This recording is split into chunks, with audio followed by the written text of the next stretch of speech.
निजात्मानं ब्रह्मरूपम्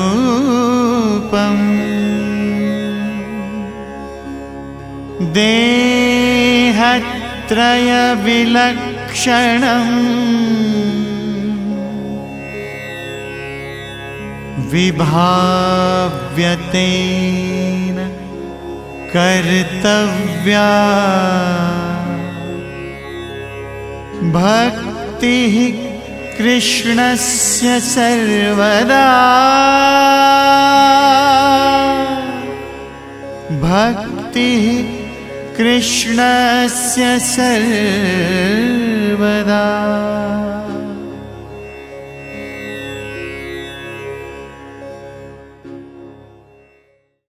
સહજાનંદ સ્વામી મહારાજની જય, ગુરુ હરિપ્રસાદ સ્વામી મહારાજની જય જય જય, પ્રગટ ગુરુ હરિ દાસાનુદાસ પ્રબોધ જીવન સ્વામી મહારાજની જય જય જય, હરિપ્રબોધમ પરિવારની જય જય જય, દાસના દાસ થવાની જય જય જય. શિક્ષાપત્રી સંજીવની પારાયણ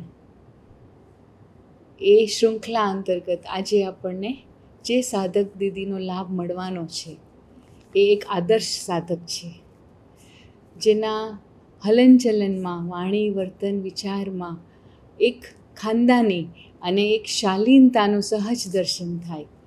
બાયોટેકનોલોજીમાં એમણે PhDની ડિગ્રી પ્રાપ્ત કરી છે અને હેડ ઓફ ધ ડિપાર્ટમેન્ટ તરીકે વર્ષો સુધી સેવા કરી છે.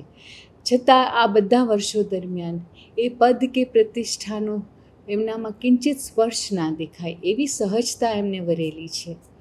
ભગવાને એમને વાણીની મીઠાશ એટલી અદ્ભુત આપી છે કે બોલે ને તો આપણને સૌને એવું થાય કે બોલ્યા જ કરે ને આપણે સાંભળ્યા જ કરીએ.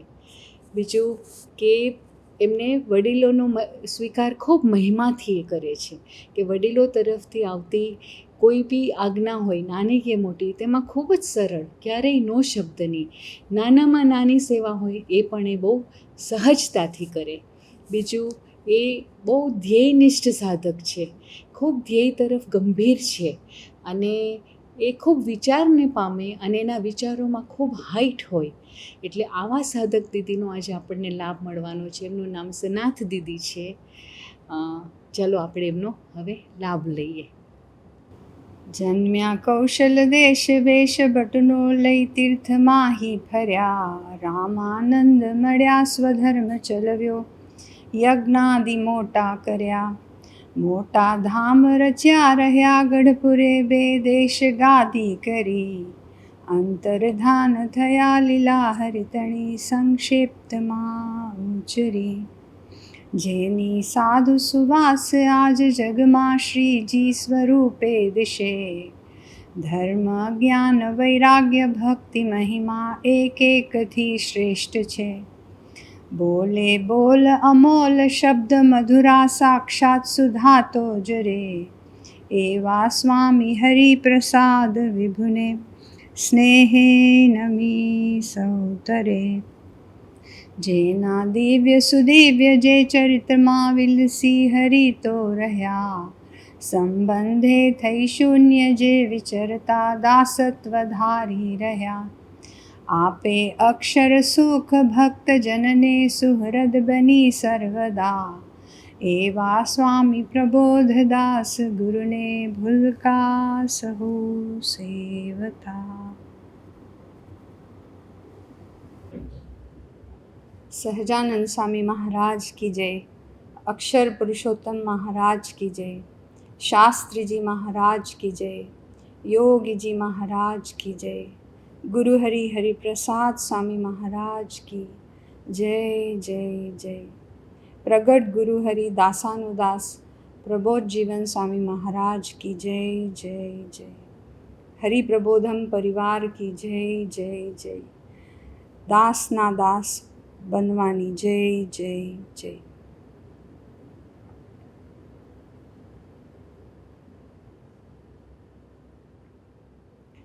भगवान स्वामीनारायण शेखपाट की धरती पे लालजी सुथार के घर पधारे थे। लालजी सुथार गिर गए, उनके सिर पे चोट आई और वह मूर्छित हो गए। ये देख के उनकी माँ रोने लगी और महाराज से प्रार्थना करने लगी कि मेरे बेटे को जीवित कर दीजिए, उसकी उम्र अभी बहुत छोटी है। तब महाराज ने उनसे कहा कि हमें किसी को जीवित करना नहीं आता, नहीं तो हमने हमारे गुरु रामानंद स्वामी को ही जीवित कर दिया होता। पर हमें ऐसा जीवन जीना सिखाना आता है कि जिससे व्यक्ति को कभी मरना ही ना पड़े।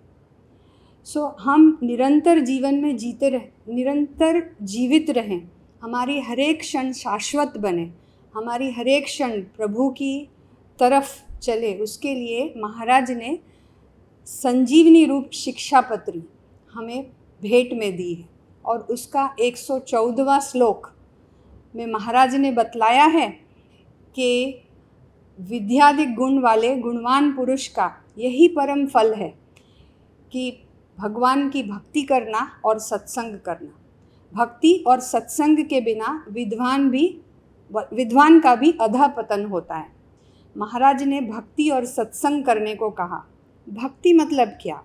महाराज ने शिक्षापत्री के 103वें श्लोक में यह बात बताई है कि महात्मा ज्ञान युक्त भगवान के प्रति अति स्नेह, उसे भक्ति कहा है।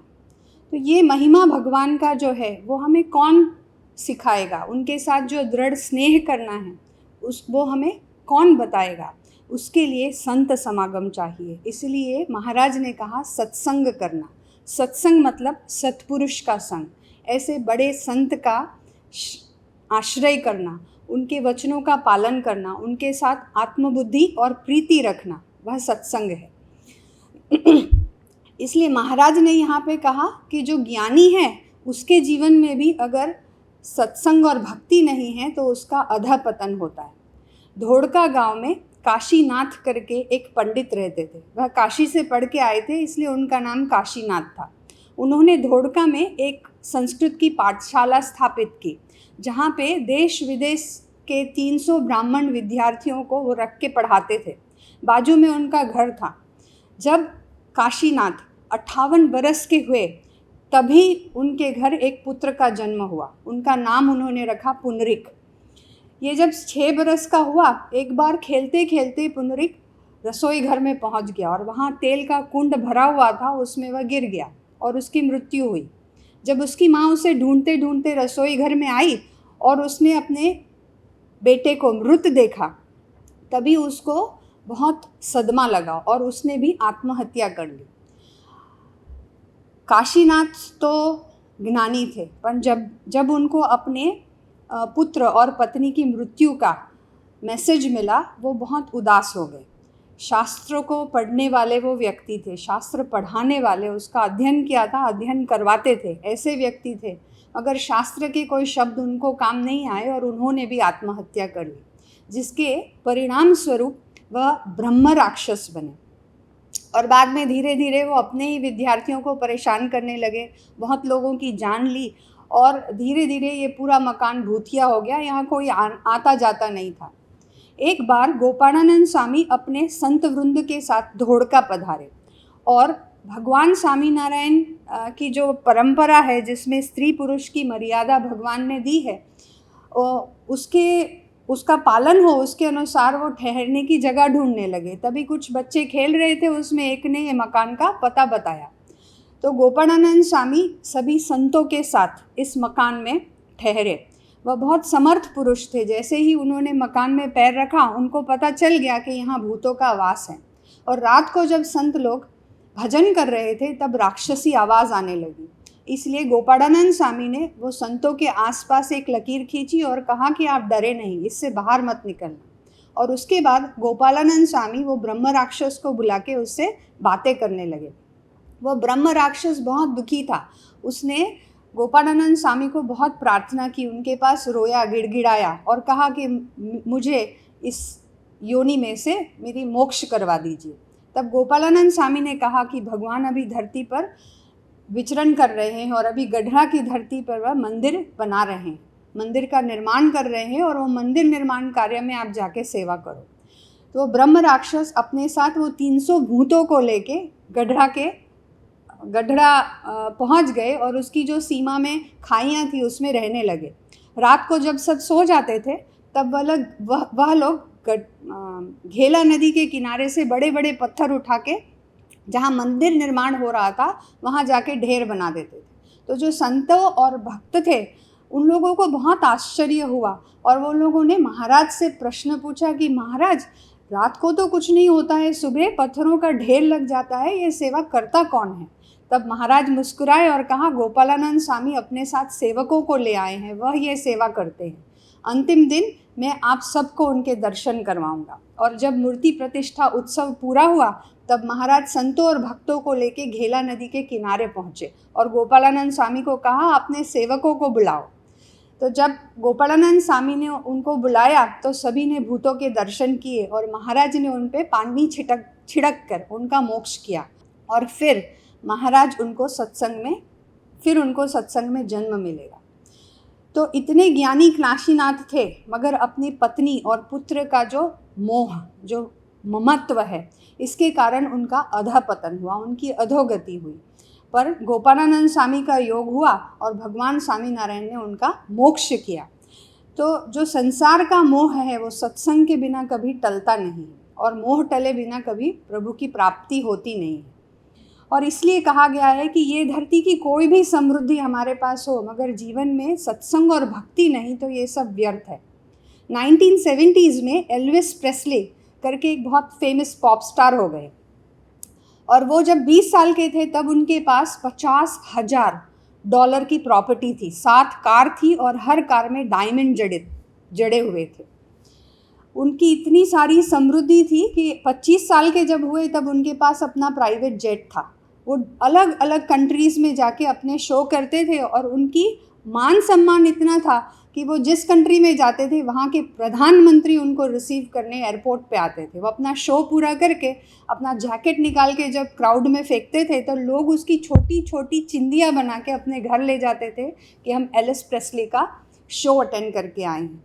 इतनी समृद्धि, इतनी नामना, इतनी मान सम्मान थी, मगर जब वह 36 साल के हुए तब उन्होंने नींद की 40 गोली लेकर आत्महत्या कर ली। ये अधोगति है कि सत्संग और भक्ति के बिना कभी भी हमारी सही गति नहीं होती। अभी रिसेंटली एक प्रसंग आया था कि जो सोलापुर डिस्ट्रिक्ट के एक न्यूरो सर्जन का था कि उनका नाम डॉक्टर शिरीष वर्णसंगकर। वो पूरे सोलापुर डिस्ट्रिक्ट में अपने विशाल संपत्ति, प्रतिष्ठा और अपनी बुद्धिमत्ता के कारण जाने जाते थे। हजारों मरीजों की लिस्ट उनके पास ऑपरेशन करवाने के लिए हमेशा रेडी रहती थी। पूरे डिस्ट्रिक्ट में वो एक ही ऐसे व्यक्ति थे कि जिनके पास अपना खुद का चार्टर्ड प्लेन था। मगर एक शाम अपने परिवार के साथ उन्होंने भोजन लिया और बाद में अपने कमरे में जाके अपने ही सिर पे गोली मार दी। कहने का तात्पर्य यह है कि पद, प्रतिष्ठा या पैसा कभी भी सुख का साधन नहीं। सुख पाने के लिए जीवन जीने की संजीवनी तो सत्संग से मिलती है। लौकिक जगत में हम कितने भी बड़े व्यक्ति क्यों ना हो, मगर जब तक हम सत्संग और भक्ति नहीं करते तब तक सच्चे सुख, शांति और आनंद का हमको कभी प्राप्त नहीं होता। और ये अंतिम सत्य है। इसका गवाह इतिहास भी है। इतिहास में हमने कितने सारे नाम पढ़े हैं, मगर उसमें से सिर्फ 7 नाम ऐसे हैं जिनके पीछे द ग्रेट का टाइटल लगता है। उसमें एक है सिकंदर, अलेक्जेंडर द ग्रेट। वो जब 20 साल के थे तभी वह राजा बन गए थे। 24 साल की उम्र में तो उन्होंने आधी पृथ्वी पे राज जमा लिया था और 30 साल की उम्र में उनकी मृत्यु हुई। पर जब उनकी अंतिम अवस्था थी तब उन्होंने अपने मिनिस्टर्स को बुला के कहा था कि जब मेरा फ्यूनरल निकालो, जब मेरी स्मशान यात्रा निकालो, तब मेरे कॉफिन के पीछे आप, मेरे जनाजे के पीछे आप मेरे राज्य के जितने भी डॉक्टर्स हैं, जितने भी हकीम हैं, जितने भी वैद्य हैं, उनको चलाना, जिससे लोगों को, मेरे राज्य के लोगों को यह पता चले कि इतने सारे डॉक्टर्स मिलके भी मुझे मौत के मुंह से बचा नहीं सके। उनकी बहुत ब्यूटीफुल वाइफ्स थी, तो उन्होंने बोला मेरी सारी पत्नियों को मेरे पीछे चलाना, जिससे यूथ्स को ये मैसेज मिले कि इतनी सारी ब्यूटी मिलके भी मुझे उनकी माया मुझे मौत से रोक नहीं सकी। और बाद में उन्होंने कहा कि मेरी जो मुट्ठी है उसे खुला रखना, जिससे लोगों को पता चले कि मेरे पास इतनी सारी धन संपत्ति है, मगर इसमें से कुछ भी मैं अपने साथ लेके नहीं जा रहा हूँ। कहने का अर्थ कि अगर हमको नोबेल प्राइज़ भी मिल जाए, पर जिस दिन हम धरती पे से आँख बंद करते हैं वह सब यहीं का यहीं रह जाता है। सो सच्चा फल हमको जीवन का सत्संग से ही मिलता है। इसीलिए प्रबोध जीवन स्वामी जी हमें हमेशा कहते हैं कि जब तक मनुष्य देह की दुर्लभता समझ में नहीं आती तब तक सत्संग करने का मन नहीं होता। वे हमें हमेशा सचेत करते हैं कि हमको हमारे टाइम को वेस्ट नहीं करना चाहिए, इन्वेस्ट करना चाहिए। टाइम को इन्वेस्ट करने का मतलब कि सुबह उठ के पूजा करना, मंदिर जाना, ये टाइम को इन्वेस्ट करना कहते हैं। हम साप्ताहिक सभा भरें, ये हमने टाइम को इन्वेस्ट कहा कहते हैं। जब हम कथा वार्ता का मनन चिंतन करते हैं, ये टाइम का इन्वेस्टमेंट है। जब हम भजन करते हैं, भजन में डूबते हैं, ये टाइम का इन्वेस्टमेंट है। जब हम दो अच्छे साधु के साथ दोस्ती बढ़ाते हैं, ये टाइम का इन्वेस्टमेंट है। और इसीलिए सत्संग और भक्ति के बिना जीवन का सच्चा फल कभी प्राप्त नहीं होता और जीवन व्यर्थ जाता है। इसलिए सत्संग और भक्ति करना ये अनिवार्य है। भगवान कृष्ण ने भी भागवत में कहा है कि जैसा मैं सत्संग से वश होता हूँ वैसा मैं और किसी साधन से वश होता नहीं हूँ। एक बार विश्वामित्र और वशिष्ठ के बीच में चर्चा हुई कि तप बड़ा कि सत्संग बड़ा। तो दोनों मिलके फिर भगवान के पास गए। भगवान ने कहा कि तुम दोनों अपना अपना फल एक के बाद एक शेषनाग को दो, और पृथ्वी अगर अपने जगह से ऊंची हो गई तो उसका फल बढ़ा। तो सबसे पहले विश्वामित्र ने अपने 60,000 ईयर्स 60,000 साल का तप का पुण्य शेषनाग को दिया। पृथ्वी अपनी जगह से हिली नहीं। और बाद में विश्वामित्र जी ने केवल एक लव 1.6 मिनट्स 1.5 मिनट के सत्संग का पुण्य जब शेषनाग को दिया, पृथ्वी अपनी धरा से ऊंची हो गई, हवा में ऊंची हो गई। इसीलिए भगवान स्वामीनारायण ने भी वचनामृत गढ़ा मध्य 54वें में बात की है कि और किसी साधन से नहीं, तप, यज्ञ, योग, व्रत, दान, ऐसे कोई भी साधन से नहीं, सत्संग सबसे अधिक है। और उन्होंने वड़ताल के 16वें वचनामृत में भी यह बात अपने अंतर का अभिप्राय रहस्य बताते हुए कहा है कि मुझे आग्रह सिर्फ एक बात का है कि आप भगवान का भजन करें और सत्संग रखें, क्योंकि भगवान हमें उनके सुख से सुखी करना चाहते हैं। बाकी वो कभी भी अपने भक्तों के पास आग्रह नहीं रखते, वो हमें अपने धाम का अधिकारी बनाना चाहते हैं। इसीलिए उन्होंने कहा कि आपके पास सिर्फ एक ही आग्रह है कि आप भगवान का भजन करें और सत्संग रखें। और गुणातीतानंद स्वामी ने भी सत्संग का महिमा समझाते हुए अपनी बात में कहा है कि गिरनार में जितने झाड़ हैं उतने आपके पास कल्प वृक्ष हो, जितने पत्थर हैं उतने आपके पास चिंतामणि हो, उन सबको जला के भी सत्संग कर लेना चाहिए। यह सत्संग का महिमा है। स्वामी जी भी हमें हमेशा कहते थे कि सत्संग और भक्ति के बिना कभी भी प्रभु तरफ की यात्रा हमारी हो नहीं सकती। और गुरु हरि प्रबोध स्वामी जी हमें हमेशा कहते हैं कि हम सत्संग क्यों करते हैं, सुखी होने के लिए। और बाद में वह बताते हैं कि जब हम सत्संग के लिए इकट्ठा होते हैं तो श्लोक बोलते हैं, भजन गाते हैं, दो वक्ता हमें लाभ देते हैं, हम आरती करते हैं, प्रसाद लेते हैं और घर जाते हैं। ये कोई मोनोटोनस एक्टिविटी नहीं है, पर हम यमपुरी, लक्ष्य 84 और गर्भवास में लकीरें खींच रहे हैं कि 84 लाख योनि में हमने जन्म लिया मगर अभी भी अंत नहीं आया। महाराज ने वचनामृत में कहा कि दरिया में जितना पानी है उतनी माताओं का तो हमने दूध पिया है मगर फिर भी अंत आया नहीं। और इसीलिए ये जन्म मरण के चक्र की पूर्णाहुति करने के लिए हम सत्संग करते हैं। तो सवाल उठता है कि सत्संग क्या है। सत्संग के 4 प्रकार हैं। पहला, सतरूप ऐसा जो आत्मा, सत्यरूप ऐसे जो परमात्मा, सतशास्त्र और सतपुरुष, ये 4 के संग को सत्संग कहा। कि सतरूप ऐसा जो आत्मा मतलब मैं देह नहीं, देह में रहा जो आत्मा हूँ और मेरे अंतरात्मा में परमात्मा परब्रह्म पुरुषोत्तम अखंड विराजमान है। ये बात का मनन चिंतन करना ये सत्संग का एक प्रकार है। सतरूप ऐसे जो परमात्मा, उठते बैठते खाते पीते हर एक क्रिया में प्रभु का स्मरण करना, ये दूसरे प्रकार का सत्संग है। और सतशास्त्र, वड़ताल, स्वामी जी हमेशा हमें कहते हैं कि वचनामृत स्वामीनी वातो पुरुषोत्तम बोलिया प्रीते का नित्य पठन करना। स्वामी जी ने तो यह भी आज्ञा की है कि रोज सुबह पूजा में शिक्षापत्री के 10 श्लोक पढ़ना।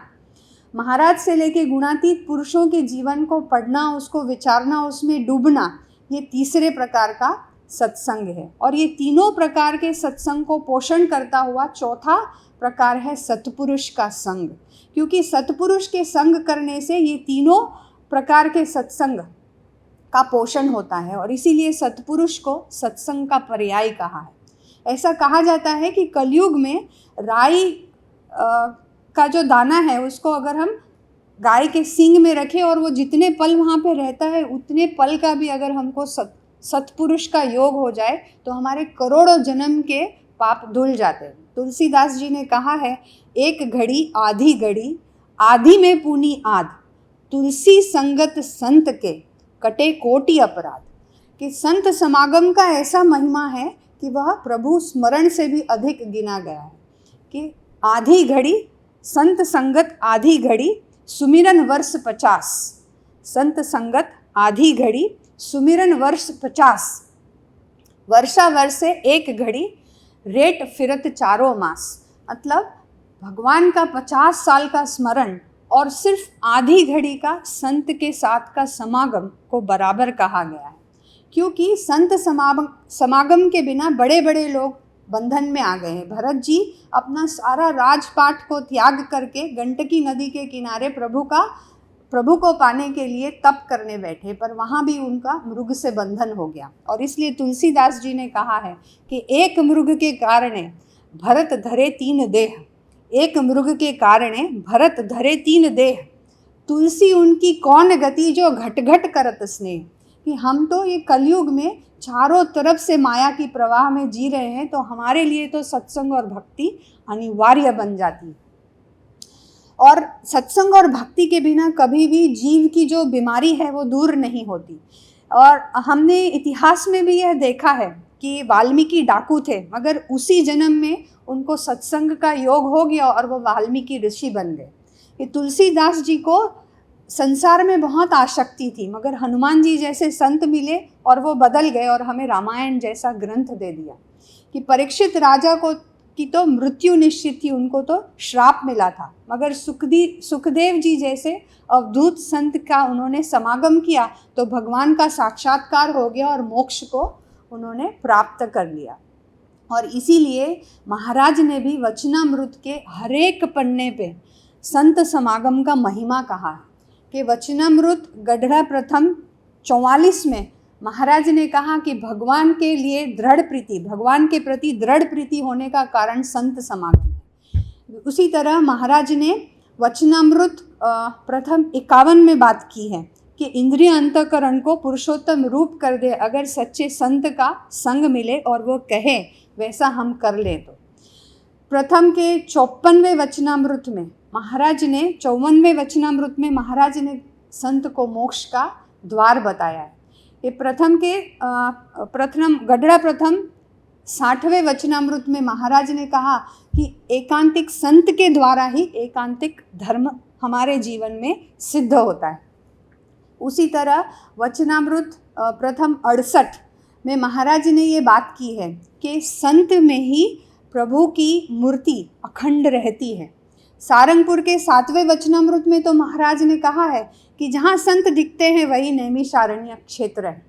और सारंगपुर 10 में महाराज ने कहा कि अगर हम संत का दर्शन करें तो वो प्रभु के दर्शन के बराबर होता है, कि उतना ही फल हमें प्राप्त होता है। कार्यानी के 12वें वचनामृत में महाराज ने कहा कि अगर हम संत समागम करते हैं तो पुरुषोत्तम का स्वरूप को समझ सकते हैं, और कभी न टले वैसे कारण शरीर भी संत समागम से टल जाता है।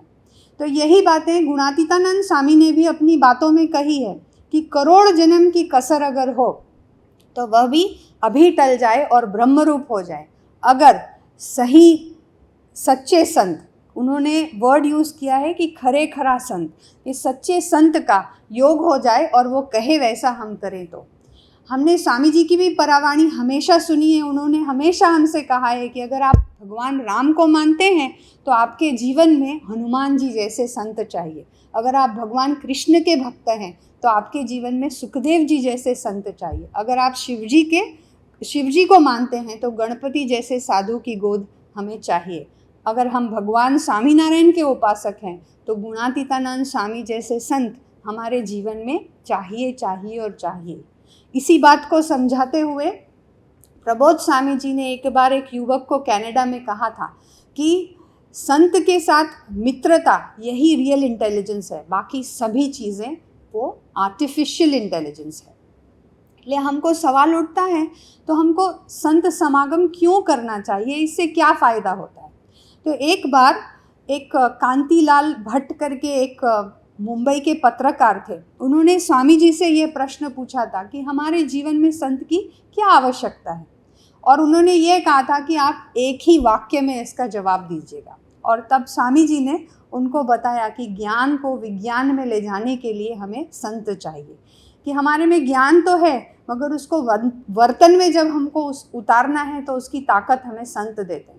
हमको छोटे से लेके बड़ा सभी ज्ञान है कि गुस्सा नहीं करना चाहिए, फास्ट फूड हमारे हेल्थ के लिए अच्छा नहीं होता है, हमें ये भी पता है कि मोबाइल हमारा माइंड डाइवर्ट करता है, हमारा समय बर्बाद करता है, हमको पता है exercise is good for health, हमको ये भी पता है कि हम देह नहीं हम आत्मा हैं, पर उस अनुसार जीने का बल हमें हमेशा संत देते हैं। और इसीलिए हमें संत समागम हमारे लिए एक अनिवार्य बात है।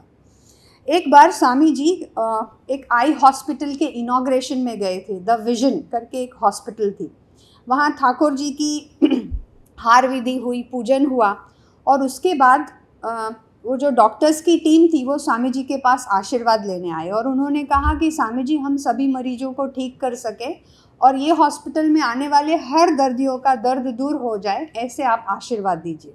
तब स्वामी जी ने उनसे कहा कि ये बात तो आपने अच्छी की कि हर किसी की आंखें ठीक हो जाए, मगर उन आँखों में विवेक प्रगटे, इसके लिए वे सत्संग करते रहें, ऐसा आप सबको कहते रहना। स्वामी जी का कहने का तात्पर्य ये था कि आँख तो आप ठीक कर देंगे, मगर उस आँख से क्या देखना क्या नहीं देखना उसका विवेक हमें संत ही देते हैं, संत हमें दृष्टि देते हैं। तो सबसे बड़ा फ़ायदा संत समागम का ये होता है कि हमारे जीवन में विवेक प्रकट होता है, हमारे जीवन में एक दिशा मिलती है। आज ऐसे हजारों युवा युवती हैं जिनके पीछे स्वामी जी और प्रबोध स्वामी ने परिश्रम किया है कि आज उनके जीवन में ट्रांसफॉर्मेशन आया है, आज उनका जीवन सर्वांगी सेटल्ड और समृद्ध हुआ है, उनके जीवन में एक नई दिशा मिली कि जैसे मैंने बताया कि संत समागम से ही एक दिशा हमारे जीवन में, एक क्लैरिटी हमको जीवन में मिलती है। कि सूफिया यूसुफ वो बड़ी हमने उसकी चर्चा हमने सुनी ही होगी कि जब वो 14 साल की थी तब उसने ऑक्सफोर्ड यूनिवर्सिटी की मैथमेटिक्स की ए लेवल की एग्ज़ाम क्लियर की थी। वो यंगेस्ट विद्यार्थी थी जिसने ये एग्ज़ाम क्लियर की थी और इसलिए ऑक्सफोर्ड यूनिवर्सिटी ने उसको चाइल्ड प्रोडिगी, असामान्य बालक का खिताब दिया था। कितनी इंटेलिजेंट और टैलेंटेड गर्ल होगी, मगर दुनिया को आश्चर्य तब हुआ जब यह पता चला कि 21 साल की उम्र में she became highly rated call girl. उसने कॉल गर्ल का पेशा अपनाया था। इंटेलिजेंस उसके में थी पर जीवन में दिशा नहीं थी, इसीलिए उन्होंने ये पेशा अपनाया। वहीं दूसरी तरफ मुंबई की बचपन से सत्संग में बड़ी हुई एक लड़की, बड़ी सुंदर और उसकी हाइट वगैरह बहुत ही अच्छी थी वो युवती, मगर बचपन से सत्संग भक्ति में बड़ी हुई थी। एक बार प्रादेशिक संत बहन जब उनके घर में गए तब उनकी मम्मी ने बात की कि उसको मॉडलिंग का ऑफ़र आया है। पूरा घर उसको मिलके कितने दिन से समझा रहा है मगर वो इनकार कर रही है कि मुझे ये ऑफ़र नहीं एक्सेप्ट करनी, तो आप उनसे बात कीजिए। तो जब वो संत बहन उस लड़की के साथ बैठी, उस युवती के साथ बैठी, तब उसने बताया कि मुझे पता है कि अगर मैं ये अपॉर्चुनिटी को एक्सेप्ट कर लूँगी, ये अपॉर्चुनिटी फिर से मेरी लाइफ में आएगी नहीं, और अगर मैं इसको एक्सेप्ट कर लूँगी तो मैं रातों रात फेमस हो जाऊँगी, कि मैगज़ीन के फ्रंट पेज में और होर्डिंग्स में मेरे पिक्चर्स होंगे, पूरी दुनिया की आंख मेरे तरफ होगी, मगर मेरे आत्मा पर से स्वामी जी की आंख हट जाएगी। इसीलिए मुझे ये ऑफर एक्सेप्ट नहीं करनी। ये जो सभानता है, ये जो आत्मा की गति किस में है उसकी क्लैरिटी होना, क्या करना क्या नहीं करना उसका विवेक होना, ये संत समागम की फलश्रुति है। ऐसी ही एक दूसरी युवती श्रीजिता एक बार वेकेशन में अपने मम्मी पापा के साथ दुबई गई थी। वह लोग एडवेंचर पार्क में गए थे और एक बड़ी डेंजरस राइड में बैठे थे। मम्मी साथ में थी। मम्मी ने उस अपनी बेटी को कहा कि तुम्हें डर नहीं लग रहा है? मुझे तो बहुत डर लग रहा है। तब उसकी बेटी ने अपनी मम्मी से कहा कि इसमें क्या डरना, डरना तो अभाव अवगुण से चाहिए। हम सिर्फ विचार करें कि मनोरंजन के प्लेस में बैठ के भी जब उसको अपनी आत्मा के बारे में ख्याल रहता है, आत्मा का जतन किस में है, इस बात की सभानता रहती है कि उसको वहाँ बैठ के भी ये बात क्लियर है कि अगर हम अभाव अवगुण लेते हैं तो आत्मा का पतन होता है। ये संत बहनों के साथ की समागम की फलश्रुति है। जैसे जैसे हम सत्संग करते हैं, हमारे हृदय में प्रभु के अस्तित्व और उनके सर्वकर्ता होने का भाव सुदृढ़ होता है। एक ऐसी ही एक युवती गार्गी, उसके घर जब प्रादेशिक संत बहन गए, थोड़े ही दिन में उनकी एग्ज़ाम आने वाली थी। इसीलिए उन्होंने उनसे बात की और उनके जो प्रादेशिक बहन थे उन्होंने उनसे कहा कि स्वामी जी पढ़ने वाले विद्यार्थियों को हमेशा कहते थे कि ए ग्रेड आना चाहिए और आपका भी 90% मार्क्स आना चाहिए। उस लड़की ने इतनी मेहनत की कि उसके 93.96% मार्क्स आए। जब उसके रिज़ल्ट आया तो मम्मी ने कहा आप बहन को फ़ोन करके बताइए, वो बहुत खुश होंगी आपका रिज़ल्ट सुन के। तब उस लड़की ने जो जवाब दिया, उसने कहा कि मम्मी मैं पहले आधा घंटा भजन कर लेती हूँ, नहीं तो मुझे ये कॉन्शियस रह जाएगा, मुझे अभिमान रह जाएगा कि मेरे 93% आए हैं। ये जो जागृतता है, ये जागृतता हमें प्रभु तरफ की गति कराती है कि सत्संग करने से हमको ऐसा प्लेटफॉर्म हमारे लाइफ में डेवलप होता है कि फिर कभी हमारा अधःपतन नहीं होता है, हमारी यात्रा निरंतर प्रभु के तरफ चलती रहती है। सत्संग का दूसरा फ़ायदा है कि हमारे जीवन में ऐसी निर्मलता, ऐसी पवित्रता आती है कि हमारा लाइफ फोकस्ड हो जाता है। कि एक बार एक युवक ने स्वामी जी से कहा कि स्वामी जी मैं नॉनवेज नहीं छोड़ सकता क्योंकि मैं जहाँ रहता हूँ वहाँ मुझे वेजिटेरियन फूड मिलता ही नहीं। तब स्वामी जी ने उससे कहा कि तुम प्लेन में ट्रैवल कर रहे हो और अगर अफ्रीका के जंगल में आपका प्लेन क्रैश हो जाए और आजू बाजू कोई भी दूर दूर तक न दिखे और वहाँ पे भी अगर आप दिल से प्रभु से प्रार्थना करेंगे, स्वामीनारायण भगवान को याद करेंगे और 5 मिनट धुन करेंगे तो भगवान वहाँ भी आपके लिए वेजिटेरियन डिश भेजेंगे। तो ये जो प्रभु के प्रति निष्ठा है, ये जो प्रभु के प्रति विश्वास है, वो संत समागम से आता है जो हमारी आत्मा की गति निरंतर परम की तरफ, निरंतर प्रभु की तरफ लेके जाती है। कि एक ऐसा ही बच्चा जिसके एग्ज़ाम्स थे और उसकी मम्मी खुद ही टीचर थी, वो क्वेश्चन पेपर निकाल रही थी और मम्मी उठ के रसोई घर में गई और वो पंखे की हवा से वो पेपर उस बच्चे के पास पहुंचा। उस बच्चे ने तुरंत ही मम्मी को आवाज़ दी कि आपका ये पेपर उड़ रहा है, आप यहाँ से ले जाएं। जब मम्मी वो पेपर लेने आई और पूछा कि बेटा तुमने इसमें देखा तो नहीं, तब उसने बहुत खुमारी से जवाब दिया था कि मुझे हरिप्रसाद स्वामी ने चोरी करके पास होना नहीं सिखाया, मेहनत करके पास होना सिखाया है। ये जो मॉरल इंस्टिंक्ट है, ये जो प्रभु के लिए साक्षी भाव है, ये संत समागम से ही आता है। कि अम्बालाल भाई करके भरूच के एक हमारे अमरीश भक्त, वह बहुत ही सामान्य परिस्थिति के थे, छोटी सी झोपड़ी में रहते थे और साइकिल चलाते थे और लोगों के घर जाके पोताई करते थे। एक बार वो छज्जे पे पोताई करने चढ़े थे और वहाँ से उनको सोने के गहनों की पोटली मिली। वो तुरंत उतर के उन्होंने उनके मालिक को दी, ये आपके सोने की चीज़ें ऐसे घूम रही है, आप इसे ठिकाने से रखें। तब उसके मालिक को बहुत आश्चर्य हुआ और उन्होंने उनसे पूछा कि तुमको इसका प्रभाव नहीं पड़ा? तब उन्होंने कहा कि मेरे हृदय में तो हरिप्रसाद स्वामी जी का प्रभाव है, इसलिए ऐसे कोई प्रलोभन मुझे इफ़ेक्ट नहीं करते। कहने का अर्थ कि जीवन में अगर संत हो ना, तो वो हमारे हृदय से ये हठ, मान, ईर्ष्या, काम, क्रोध, लोभ के प्रवाह को हटाकर हमारे हृदय को पवित्र बनाते हैं। और इसलिए संत समागम हमारे जीवन में अनिवार्य है। आज की जो इतनी फास्ट लाइफ है कि जहाँ पे टेक्नोलॉजी इतनी एडवांस्ड है, जहाँ पे हमें एंटरटेनमेंट के हर साधन हमारे फिंगर टिप्स में है, हमारे पुरखों ने कभी सोचा नहीं होगा ऐसी लग्जरी में तो हम जी रहे हैं, मगर फिर भी आज डिप्रेशन, एंग्जाइटी, स्ट्रेस जैसे मनोरोग, मानसिक रोग और मानसिक तनाव से लोग जूझ रहे हैं। आज हृदय में किसी को शांति नहीं है, ये भी अधोगति की परिस्थिति है और वहाँ संत चाहिए। गुजराती में एक कहावत है कि बढ़तो झड़तो आत्मा संत सरोवर जाए, सत्संग रूपी लहर में तरत टाढ़ो थाय। मतलब ये जो जलता जूझता आत्मा जब भी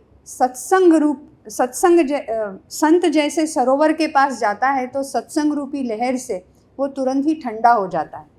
एक बार स्वामी जी दातुन कर रहे थे और अपने हथेलियों को बार बार देख रहे थे, इसलिए संतों को एक कुतूहल हुआ और उन्होंने पूछा कि स्वामी जी आप हाथ में बार बार क्या देख रहे हैं। तो स्वामी जी ने कहा कि मैं अपनी रेखाओं को देख रहा हूँ कि ये कितनी उलझी हुई है। जिनकी इतनी उलझी हुई रेखा होती है उनके जीवन में हमेशा मुसीबत और कठिनाई होती है, पर मैंने इन रेखाओं के बीच में योगी जी महाराज को रख दिया, इसलिए मुझे कभी भी ये महसूस, मेरे जीवन की कोई भी कठिनाई या मुश्किल महसूस नहीं हुई। तो स्वामी जी हमें ये बताना चाहते थे कि अगर हम भी हमारे जीवन के सेंटर पॉइंट में संत को रख दें तो हमारे जीवन की कोई भी परेशानियाँ, हमारे जीवन की कोई भी परिस्थिति या कोई भी देश काल हमारे अंतर का आनंद छीन नहीं सकता। ये स्वामी जी कहते हैं कि हम तो संसार में रहते हैं जहाँ भरती ओट मतलब सुख दुख उतार चढ़ाव तो आते ही हैं, पर वहाँ भी कोई भी प्रकार के देश काल में अगर संत के साथ संत का समागम हो तो तन का देश काल हो, मन का देश काल हो या धन का देश काल हो, हमारा अंतर का आनंद और प्रभु के लिए विश्वास कभी कम नहीं होता। कि एक युवक था जिसको 3rd लेवल का कैंसर डिटेक्ट हुआ, मगर फिर भी उसके अंतर की आनंद और मस्ती नहीं गई। हम जस्ट विचार करें कि जिनके जीवन में संत नहीं होते उनको अगर ये भी पता चलता है कि उनका बीपी हाई चल रहा है या उनको डायबिटीज़ हो गया है या उनको बुखार आ गया है या डेंगू हो गया है तो भी वो परेशान हो जाते हैं। मगर ये युवक को तो 3rd लेवल का कैंसर डिटेक्ट हुआ मगर उसकी आनंद और मस्ती गई नहीं। इसलिए डॉक्टर को आश्चर्य और उसने पूछा कि तुमको पता है कैंसर क्या होता है? तो बोलता है हाँ मुझे पता है, कैंसर मतलब कैंसल। तो डॉक्टर ने कहा कि तुमको डर नहीं लग रहा? तो उसने कहा कि मैं अक्षरधाम के पुरुष की गोद में बैठा हूँ और अगर उसकी मर्जी से मेरे यह शरीर यात्रा पूरी हो जाएगी तो मर के भी मुझे उनके ही गोद में बैठना है, तो मुझे डर किस बात का। तो ये जो ऐसी जब देह पे आता है, जब तन का देशकाल आता है और तब भी आप अपने आप को जो सेफ एंड सिक्योर फील करते हो, यहाँ पे हमको सत्संग जीवन में चाहिए। वहीं अगर मन का देशकाल मतलब नेगेटिव थॉट्स, मतलब अपेक्षा, मतलब अच्छी परिस्थितियों में भी खुश न रह पाना। एक मुंबई का युवक था, उसने 2.5 साल में 11 लड़कियां देखी और हर किसी को मना करता था। मना करने के बाद उसको पश्चाताप होता था कि मैंने क्यों ना बोली, मुझे हाँ बोल देना चाहिए। और बाद में उसने अपने प्रादेशिक संत से बात की, प्रादेशिक संत उसको लेके स्वामी जी के पास आए। स्वामी जी ने उसको सिर्फ 3 आज्ञा की। पहला कहा कि रोज़ सुबह शाम 30 मिनट भजन करना, दूसरा कहा कि जो साप्ताहिक सभा होती है उसको अटेंड करना, और तीसरा कहा कि 2 साधु और 2 सत्संगियों से दोस्ती रखना, जाओ तुम्हारा प्रॉब्लम सॉल्व हो जाएगा। और जब वो लड़का उस रूम से बाहर गया तब स्वामी जी ने बताया कि पिछले जन्म का उसका ऐसा कर्म था कि जिसके कारण उसके मन से प्रभु ने डिसीजन पावर ले लिया था, मगर अब वो जैसे जैसे भजन करेगा, जैसे जैसे सभा भरेगा, उसके प्रारब्ध धुलते जाएंगे और उसका मन स्थिर हो जाएगा। तीसरा धन का देशकाल, तो धन तो सबका आधार है।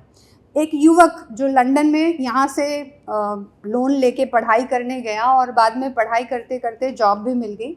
जॉब, उसको ये बात की क्लैरिटी थी कि प्रभु हमारे सभी तरह का ध्यान रखते हैं, मुझे कभी भी उनसे लौकिक जगत की कोई प्रार्थना करनी नहीं चाहिए। तो उसका जब नौकरी चला गया तब उसके पास सिर्फ 1200 पाउंड उसकी बैंक अकाउंट में था। वो शेयरिंग में रहता था, हर महीने का खर्च उसको 400 पाउंड अपने फ्रेंड्स को जो शेयरिंग में रहते थे उनको देना होता था। तो जब उसको नौकरी नहीं मिली, उसने 400 पाउंड दे दिए, उसके पास सिर्फ 800 पाउंड थे। पर उन्होंने मन में तय किया था कि मुझे कभी भी प्रभु से लौकिक चीज़ों के लिए प्रार्थना करनी नहीं है। जब दूसरे महीने भी उसको नौकरी नहीं मिली, फिर से 400 पाउंड उसने शेयरिंग में दिए। अब उसके पास सिर्फ 400 पाउंड अपने बैंक अकाउंट में बचे थे।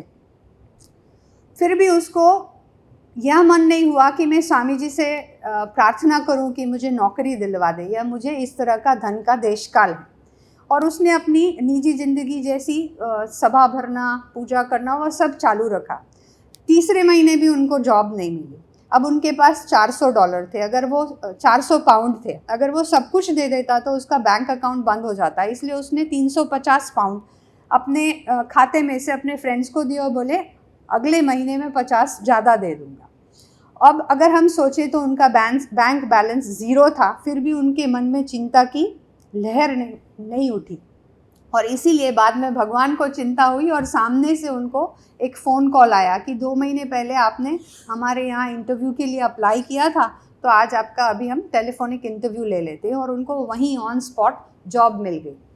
सो कहने का अर्थ ये है कि ऐसी परिस्थिति में भी धीरज न जाना, ऐसी परिस्थिति में भी धन का आधार न लेके एक केवल प्रभु के आधार से जी लेना, ये जीवन जीने की कला हमें सत्संग और भक्ति करने से ही मिलती है। और सत्संग एक्चुअली करते हैं तभी भक्ति प्रकट होती है। और इसलिए सत्संग का अंतिम चरण भक्ति है। भक्ति मतलब अहम शून्य अवस्था, जहाँ एक बड़ा ही अच्छा प्रसंग है कि नामदेव बचपन से ही भगवान से बातें करते थे। एक बार पंढरपुर में ज्ञानेश्वर, नामदेव और गोरा कुम्हार और सब इकट्ठा हुए। तो सब ने मिल के गोरा कुम्हार को कहा कि आप तो मट्टी के बर्तन मतलब मटके घड़ने में भी बहुत निपुण हैं और आप भक्ति में भी एकदम परिपक्व हैं। तो उन्होंने ये बात की कि इतनी परिपक्वता आपकी है, इसलिए आप जैसे आप मटके को टपार के उसकी परीक्षा करते हैं, वैसे आप हम सबकी भी परीक्षा करें। और जब वो नामदेव के पास एक एक करके सब आने लगे और उनके मस्तक पे वो टकोरे मारते थे और बोलते थे कि फलाना कच्चा, फलाना पक्का। तो जब नामदेव की बारी आई तो उन्होंने कहा कि नामा कच्चा। तो नामदेव ने कहा मैं तो बचपन से प्रभु से बात करता हूँ, तो मैं कच्चा कैसे? तभी गोरा कुम्हार ने कहा कि भले आप बचपन से ही प्रभु से बातें करते हैं, भगवान से बातें करते हैं, मगर आप कच्चे हैं। इसलिए दूसरे दिन जब भगवान उनसे बात करने आए तब नामदेव ने कहा कि कल गोरा कुम्हार ने मेरी परीक्षा की और उन्होंने बताया कि मैं कच्चा हूँ, तो मैं तो आपके साथ बचपन से बात करता हूँ, तो मेरे में ऐसी कौन सी कमी रह गई है? तब भगवान ने उसे कहा कि तुम मुझसे बात कर सकते हो, ये तो मेरी कृपा की फलश्रुति है, पर अभी भी आपके अंदर से अहंकार गया नहीं है। आपका मैं हूँ पना, मैं का भाव अभी आपके हृदय से हटा नहीं है। और जब तक आपका अस्तित्व विलीन नहीं होता है तब तक प्रभु की प्राप्ति हमें कभी होती नहीं। और इसीलिए संत समागम का महिमा है, क्योंकि प्रभु को प्राप्त करने के लिए हमको अहंकार को मिटाना पड़ता है। कि जैसे जैसे हम सत्संग करते जाते हैं वैसे वैसे प्रभु हमारे हृदय में ये भाव प्रगटाते हैं कि हम ज़ीरो हैं, हम दास के दास हैं, मेरा मुझ में कुछ नहीं, I am absolutely zero before the supreme. क्योंकि जीव की तो दशा क्या है कि वो हमेशा अपने अस्तित्व को बढ़ाना पसंद करता है, मगर संत हमें अस्तित्व को विलीन करना सिखाते हैं। कि एक बार चिंतल भाई करके बरसों पहले एक भाई थे, जब वो छोटे थे तब उनको महाभारत में 2 रोल मिले थे, एक बालकृष्ण का और सुदामा का। तो डायरेक्टर ने उनके पापा से पूछा कि इन दोनों में से कौन सा रोल उनको देना है। तो उनके पापा ने स्वामी जी को फ़ोन किया और कहा कि चिंतल को इस तरह से 2 रोल मिल रहा है, हमको उनसे कौन सा रोल करवाना चाहिए। तब स्वामी जी ने तुरंत ही कहा कि हम इस धरती पे भगवान बनने नहीं आए हैं, हम दास का दास बनने आए हैं, उससे कह दो सुदामा का रोल ले ले। सो कहने का अर्थ ये कि जो छोटा बनना है ना, हमें हमेशा बड़ा बनना पसंद है जीव को तो, मगर संत ही हमें छोटा बनना सिखाते हैं। कि एक साधक हैं, उन्होंने क्यूमीन पे रिसर्च किया, जीरा पे रिसर्च किया। उनके थीसिस का टाइटल था effect of bio fertilizers on cumin. तो जब उन्होंने थीसिस लिखी और प्रबोध स्वामी जी को आशीर्वाद लिखने के लिए वह थीसिस भेजी, तब प्रबोध स्वामी जी ने उसमें लिखा, हे महाराज, हे स्वामी, इसमें बघार में, जो बघार में हम प्रयोग करते हैं वैसे जीरे की थीसिस लिखी है, पर मुझे तो ज़ीरो बनने की थीसिस समझनी है, तो आप बुद्धि योग दीजिएगा, यही प्रार्थना। कहने का अर्थ ये कि ये जो ज़ीरो बनने की कला है वो हमें हमेशा सत्संग से ही, संत समागम से ही आती है और संत सिखाते हैं। इसीलिए महाराज ने 114वें श्लोक में कहा है कि वही विद्या वही है जो हमें भक्ति की ओर ले जाए, जो हमारे हृदय में प्रभु के प्रति भक्ति उत्पन्न करे। बाकी सारी विद्या जो है वो निरर्थक है। और स्वामी जी भी ये बात हमेशा हमें करते थे कि हमारे में अनंत कल्याणकारी गुण हो, मगर अगर हम भगवान के भक्तों के पास झुक नहीं सकते, अगर हम भगवान के भक्तों के पास, स्वामी जी बोलते थे नमे ते सहुने गमे, को हमको झुकना ना आए, तो वो सारे ही कल्याणकारी गुण अभद्र हैं। कि ये जो भगवान के भक्त के पास झुक जाना, ये भक्ति है और ये प्रभु की कृपा की फलश्रुति है। स्वामी जी कहते थे कि जब तक हम बुद्धि को बंद नहीं करते तब तक हम भक्तों के पास ज़ीरो नहीं हो सकते, और जब तक हम भक्तों के पास ज़ीरो नहीं हो सकते, भक्ति हमारे हृदय में कभी प्रकट नहीं होती। और भक्ति प्रकट नहीं होती तब तक हमारा हृदय कोमल मक्खन जैसा कभी होता नहीं। इसलिए अगर हम देखें कि ये जो संत पुरुष है, ये हमेशा हमें मैं से तू की तरफ की यात्रा करवाते हैं कि जिस संत में अहंकार नहीं, वही हमें अहंकार से पर लेके जा सकते हैं। एक बार लंदन के कार्यकर्ता लोगों की एक मीटिंग चल रही थी, वो लोग एक महोत्सव की तैयारी कर रहे थे, उसमें उनके प्रादेशिक संत और गुरु हरि प्रबोध स्वामी जी भी हाजिर थे। और तब उन लोगों ने बीच में एक नाश्ते का ब्रेक लिया और बाद में फिर से वो मीटिंग में जुड़ गए। मगर एक जो कार्यकर्ता थे उन्होंने बताया कि ये सब वाइंड अप कर ले, तो दूसरे कार्यकर्ता ने समझा कि ये मीटिंग वाइंड अप करने की बात कर रहे हैं, इसलिए उन्होंने कहा कि अभी वाइंड अप में देर है। तब प्रादेशिक संत ने कहा कि वाइंड अप तो जब राख होगा ना, हमारा राख होगा तब वाइंड अप होगा। तब गुरु हरि प्रबोध स्वामी जी ने कहा कि हम एक शब्द को चेंज कर देते हैं कि जब हम राख होंगे, राख मतलब गुजराती में राख मतलब दास के दास होंगे, हमारे में वो गरीब भाव होगा, तभी असली वाइंड अप होगा।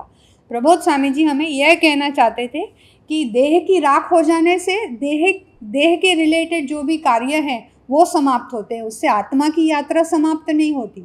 आत्मा की यात्रा समाप्त करने के लिए तो राख बनना पड़ता है, दास का दास बनना पड़ता है, तब हमारे हृदय में प्रभु के लिए वो जो दृढ़ स्नेह है, अति स्नेह है, वो प्रकट होता है। और हम सब इतने भाग्यशाली हैं कि ये जो भक्ति है, ये जो सत्संग है, उसमें हमारा कभी भी लैप्स ना आए, कभी भी देशकाल ना आए, उसके लिए स्वामी जी ने खुद ही हमारी पूरी महिला विंग के लिए जो भगवती को सिलेक्ट किया है, वैसे परम पूज्य सर्वेश्वर बेन, जिनकी गोद हमारे पास है, जिनके पास पनपने का हमें मौका मिला है, कि वह ऐसे साधु हैं जो निरंतर हमारे आत्मा की जतन करते हैं। एक लड़की अक्षरा 10वीं कक्षा में, 10वीं बोर्ड में उसका मैथ्स में 100 आउट ऑफ 100 मार्क्स आया, उसने बोर्ड का रिकॉर्ड बनाया। उन्होंने जब अपनी प्रादेशिक संत साहजिक बेन को फ़ोन किया और उन्होंने ये बात बता रहे थे, तब साहजिक बेन ने ऐसा कहा कि आपने तो डंका बजा दिया ना। तब अक्षरा ने कहा थैंक यू। ये बात सर्वेश्वर बेन भी स्पीकर पे चल रही थी, इसलिए उन्होंने भी सुनी। और जब सर्वेश्वर बेन ने अक्षरा से बात की, तब उन्होंने उसको समझाया कि हमको थैंक यू नहीं बोलना चाहिए, हमको यह बोलना चाहिए कि आपने हमारे लिए, मेरे लिए ठाकुर जी के पास प्रार्थना की ना, इसलिए मेरे अच्छे मार्क्स आए। तो हमारा जो ये अहम है, हमारा जो ये ईगो है, हमारे जो ये स्वभाव हैं, जो हमें प्रभु से दूर ले जाते हैं, उससे हमको सजाग हमारे भगवती करते हैं। हमारी ये जो सत्संग और भक्ति हम निर्विघ्न कर सकें, उसके लिए स्वामी जी ने हमको ऐसे वडील बहनें दी हैं कि सौरभ बेन, स्मितल बेन, श्रेयस बेन, हमारे पास सागर बेन, और कितने वडील बहनों की छत्र छाया हमें प्रभु ने दी है।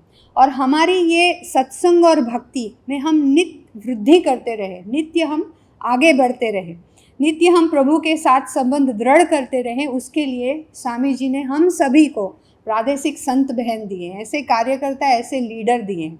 तो आज स्वामी जी के चरणों में इतनी ही प्रार्थना है, सभी गुरु हरि प्रबोध स्वामी जी के चरणों में भी इतनी ही प्रार्थना है कि इन सब का सही अर्थ में हम महिमा समझ के स्वीकार कर सकें, हम हमारी आत्मा की यात्रा जो आपको पसंद है, जो आपकी रीत है, जिससे आप राजी होते हैं, उस तरह हम करके संपन्न कर सके, ऐसा बुद्धि योग हम सबको प्रदान कीजिएगा, यही प्रार्थना।